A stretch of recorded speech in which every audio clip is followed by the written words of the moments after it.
নালাগে আৰু গৰুৰ পিছে পিছে দৌৰ মাৰিব আপোনাৰ, হয়নে বাৰু? তো ভগৱন্তই কৈছে নাম ৰূপ লীলা ধাম যিসকলে লৈ থাকে নিৰন্তৰে মোৰ স্মৰণ কৰি থাকে, মই বোলে তাত যাবলগীয়া হয়, বৈকুণ্ঠও এৰি দিবলগীয়া হয় বোলে, হয়নে বাৰু? সেইকাৰণে ভগৱন্তই কৈছে নাহম বসামি বৈকুণ্ঠে বা নাহম তৃষ্টামি বৈকুণ্ঠে। যোগীৰ হিয়া এৰি সমুদায়, যোগীসকলো মোক ধৰি ৰাখে, যোগ ধ্যানৰ মাধ্যমেদি মোক হৃদয়ত তেওঁলোক লগ পায়, কিন্তু খন্তেকৰ কাৰণেহে লগ পায়। সেই যোগীসকলৰ হিয়া এৰি মই ভকতৰ কীৰ্তন চাবলৈ গুচি আহোঁ বুলি কৈছে, লৰ মাৰি আহোঁ। সেইকাৰণে আমি যে ঈশ্বৰৰ কথা শ্ৰৱণ আৰু কীৰ্তন কিয় কৰিব লাগে? তাৰমানে আমি ভগৱন্তক আজি ইয়াতে আমি দৰ্শন পাইছোঁ, সেইকাৰণে আমাক বাহিৰলৈ যাব কোৱা নাই গুৰুজনাই।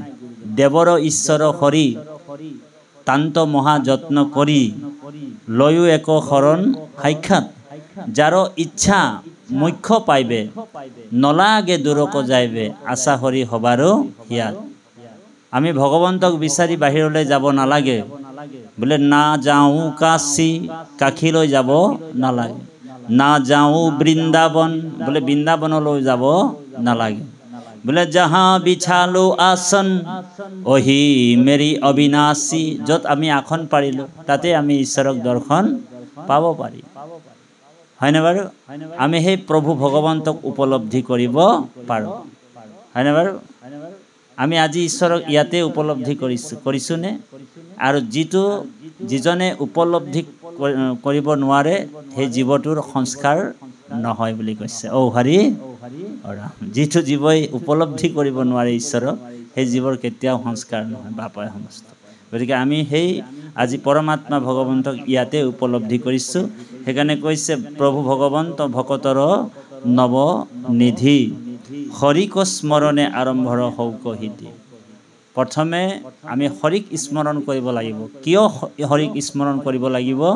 কাৰণ নানা শুভ কৰ্মত আছয় বিঘিনি, সেহি হেতু তেহে ঈশ্বৰক কৰয় নমস্কাৰ। বোলে শুভ কৰ্মতো বিঘিনি থাকে, হয়নে? বোলে শুভ কৰ্ম কি? বোলে বিয়া এখন পাতিছোঁ, তাত সেইটো কি কাম? বোলে সেইটোতো শুভ কাম, বোলে তাতো বিঘিনি আহিব পাৰে। আজি আমি এইটো অনুষ্ঠানটো পাতিছোঁ, ইয়াতে আমি ভাগৱতৰ পাঠ গাবলৈ আগবাঢ়িছোঁ, প্ৰস্তাৱ কৰিছে, হয়নে বাৰু? আমাৰ পৰম শ্ৰদ্ধা সুগ্ৰীৱ বাপে আৰম্ভ কৰিছে, কিন্তু তাত বিঘিনিও হ'ব পাৰে। সেইকাৰণে হৰিক স্মৰণ প্ৰথমে কৰিবলগীয়া হৈছে। বোলে কিয়? কাৰণ হৰিক স্মৰণ কৰাৰ লগে লগে সকলো কি হয়? বিঘিনিবিলাক দূৰ হয় আৰু আমাৰ সিদ্ধি হয় বুলি কৈছে, হয়নে বাৰু? গতিকে আমি সেই হৰিক স্মৰণে আৰম্ভৰ হৌক সিদ্ধি, আৰু আৰম্ভণিটো আমাৰ সিদ্ধি হয় বুলি আমি ভগৱন্তৰ স্মৰণ প্ৰথমে কৰিব লাগিব। এনেতো ভক্তি নবিধ, ইয়াত কৈছে নৱনিধি। নৱনিধি শব্দৰ অৰ্থ ইয়াতে প্ৰকাশ কৰিবলৈ যদি যোৱা হয়, এনে নৱনিধি কুবেৰৰো 9টা নিধি আছে, সেইখিনি বাৰু আমি নকওঁ, কিন্তু ভকতৰ কাৰণে যিটো নৱনিধি, তাৰমানে নবিধ ভক্তিৰ কথাই ইয়াত কৈছে। ভকতৰ নৱনিধি কি? শ্ৰৱণম কীৰ্তনম বিষ্ণু স্মৰণম পাদসেৱনম অৰ্চনম বন্দনম দাস্য সাক্ষ্য আত্মনিবেদনম ইতি পুমা চাপিত বিষ্ণু ভক্তিচ্চ নৱলক্ষণ। নবিধ ভক্তি, হয়নে ভগৱন্তৰ? আৰু এই নবিধ ভক্তিয়ে হৈছে নৱনিধি, যি ভকতে ধাৰণ কৰিব। এই নিধিবিলাক ভকতে হৃদয়ত ধাৰণ কৰে। গতিকে বাপাই সমস্ত। তাৰপিছত কি ক'ব পাঠে অকণমান যাওক। কৃষ্ণ কৃষ্ণ সুত হৌনক সংবাদ। কৃষ্ণ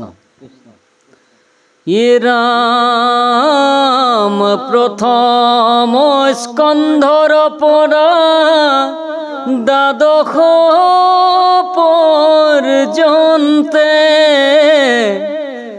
কহিলা ৰাজাত মহা মুনীন্দ্ৰ মহন্তে, সংক্ষেপ কৰি আয়ুধা ৰিয়া তাৰ হাৰ শংকৰে ৰচিলা কৃষ্ণ চৰিত্ৰ পয়াৰ 28 সহস্ৰ ঋষি বেদত প্ৰধান বিষ্ণুৰ নৈমিষ ক্ষেত্ৰ মহাপুণ্য স্থান মাইন কৰি হুতক পাতিলা সত্ৰ তথা হৌনক প্ৰমুখ্যে শুনে ভাগৱত কথা হৌনক বদতি শুনা হুত মহামানী পৰম পাতকী কলি পাইলে হেন জানি আৰম্ভিলু যজ্ঞ আহি সহস্ৰ বছৰ হুম ধুমে ধূম্ৰ বৰ্ণ ভৈল কলেবৰ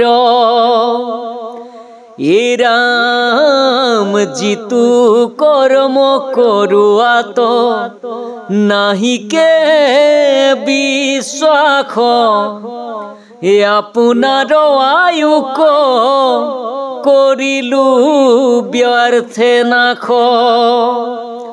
সম্প্ৰতি তুমি চিন্তিউক মহাহিত কৰায়ুক পান কৃষ্ণ চৰিত্ৰ অমৃত